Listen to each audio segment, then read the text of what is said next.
What do you see in these results that perhaps are encouraging when it comes to the outlook? Thanks a lot for having me. I would say the results are directionally aligned with our expectations. I would say it was actually legitimate to expect Nvidia to do better than they guided 3 months ago and guide above expectations as well for the next 3 months.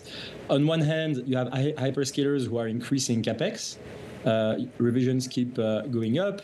On the other hand, you have supply chain that is increasing capacity steadily. You know, we have data points on the CoWoS front, we have data points on the HBM front. So all that actually lined up very well and tells us that actually it's reasonable to expect Nvidia to keep beating for the foreseeable future. Now the question is what happens beyond 2025, and I don't think we'll have any visibility on that anytime soon.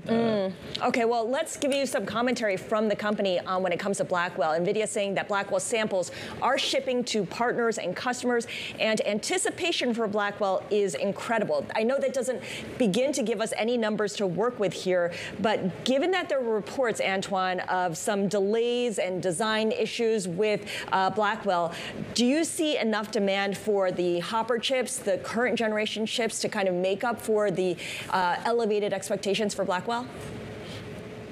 Yeah, so I think so. Nvidia can actually mitigate the situation in many ways. As you mentioned, they can extend the life of Hopper while Blackwell ramps. As you know, Hopper uses only CoWoS S packaging. That's now a mature platform. It's easier to ramp in larger volumes, so that can definitely offset a delay in Blackwell. And we could also see a single die Blackwell chip that could use only CoWoS S packaging as well.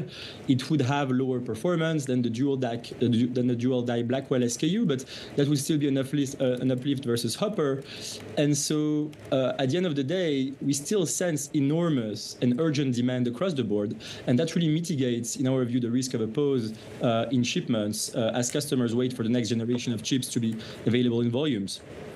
Give us a sense here when we talk about how Nvidia sort of capitalizes on all this. And I'm not just talking about the revenue they're getting from the chips coming in, the new orders coming in, but the long-term capitalization.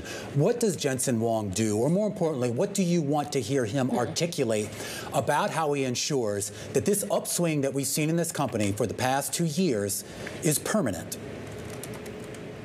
Yes, so I think what we want to hear is the fact that all these investments that have been deployed over the last few years are actually getting deployed for use cases that are going to drive sustainable monetization. And I'm not sure actually that Jensen is going to be able to convince us in the near term. That's what I meant earlier. I think we're going to have to wait a bit further and see maybe as we move into 2025 whether we start to hear from the companies deploying those chips. And so you have the hyperscalers in particular, Microsoft in particular, whether we start hearing from these companies tangible monetization.